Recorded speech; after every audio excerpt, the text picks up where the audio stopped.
எங்களை மாதிரி கலைஞர்கள் எல்லாருமே பிரகாசிக்கணும் அப்படின்னாலே உங்களுடைய ஏகோபித்த வரவேற்பும், அதே மாதிரி உங்களுக்கு எந்த அளவுக்கு அந்த நிகழ்ச்சி போய் சேருது அப்படிங்கிறதையும் நீங்கள் செய்யக்கூடிய பாராட்டுகள் மூலமாகத்தான் எங்களுக்கு தெரிய வரும்.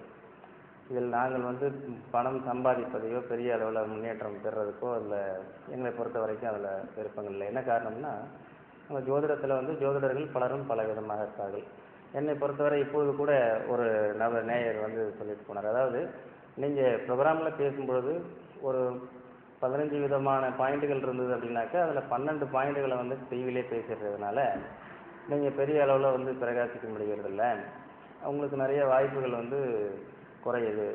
நீங்கள் எல்லாமே தெளிவாக வெளிப்படையாக டிவியில் பேசுகிறதுனால அவங்க அதனையே பலனடைஞ்சிடுறாங்க அப்படின்லாம் சொல்லிட்டு போனார். பட் அது அவர் என் மீது கொண்ட பற்றுதல் காரணமாக சொன்னதுக்கு அவருக்கு நன்றி. பொதுவாக இந்த நிகழ்ச்சி அப்படிங்கிறது அர்ப்பணிப்பு.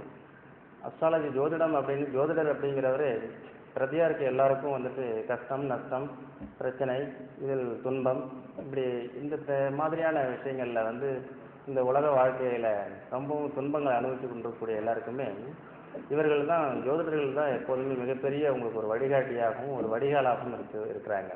அதில் பெரிய அளவில் உங்ககிட்ட இருந்து நாங்கள் எதிர்பார்க்கறது அப்படிங்கிறத விட ஒரு சாமானிய மனிதனாக சாமானியமாக ஒரு சாதாரணமாக ஒரு விஷயங்களை எடுத்து சொல்லி அதன் மூலம் எமது பட்டறிவில் பட்ட விஷய ஞானங்களை உங்களுடன் பகிர்ந்து அதன் மூலம் அந்த ஆத்மாக்கள், உங்களை மாதிரியான ஆத்மாக்கள் மனம் மகிழ்ந்து அதே மாதிரி மனம் நிறைவு கொண்டு எங்களை வாழ்த்தும் பொழுது அது எங்களுடைய சந்ததிகளையும் எங்களுடைய வம்சாவழிகளையும் எல்லாருக்கும் அந்த புண்ணியங்கள் போய் சேரணும் அப்படிங்கிற நோக்கத்தில் தான் என்னை பொறுத்த வரைக்கும் எனக்கு தெரிந்த விஷயங்கள் எல்லாத்தையுமே முடிஞ்ச வரைக்கும் உங்களுக்கு காணிக்கையாக்குறோம்.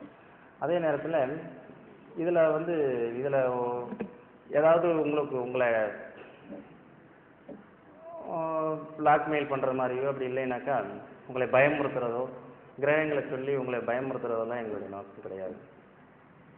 ஏன்னா பலவிதமான மனிதர்கள் இருக்கும்போது பலவிதமான ஜோதிடர்கள் இருக்கிறாங்க இல்லையா.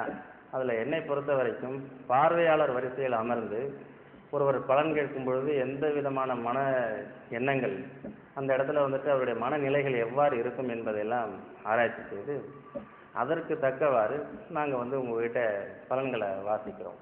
அதனால் எப்போதுமே என்னுடைய ஸ்டேஜ் அப்படிங்கிறது அந்த ஜாதகங்களை ஆராய்ச்சி பண்ணி ஜாதகத்தில் இருக்கக்கூடிய நிலைகளை அப்படியே எடுத்து சொல்லி அதில் கிரகங்கள் ஒரு சில நற்குணம் படைத்த கிரகங்களும் இருக்கும், அதே மாதிரி துர்க்குணம் படைத்த கிரகங்களும் இருக்கும்.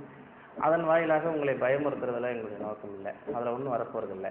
அதனால் எந்த விதமான ஜோதிடர்களாக இருந்தாலும் அவர்கள் பார்வையாளர்களுடைய வரிசையில் அமர்ந்து பார்க்கும்போது தான் பார்வையாளர்களுடைய துன்பங்களும் கஷ்டங்களும் அதற்கு ஆத்மார்த்தமாக ஒரு நல்ல ஒரு ரெமெடியை சொல்கிறதுக்கு உண்டான மனநிலைகள் நமக்கு ஏற்படுது.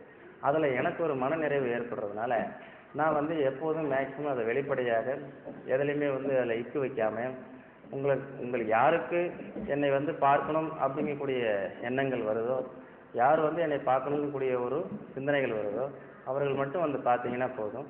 அதில் என்னாலான உதவிகளை இந்த கிரகங்கள் எங்களுக்கு கொடுத்த, எனக்கு இறைவனுடைய அனுகிரகத்தை எனக்கு கொடுத்த இந்த ஒரு மிகப்பெரிய பொக்கிஷத்தை எங்கள் எல்லா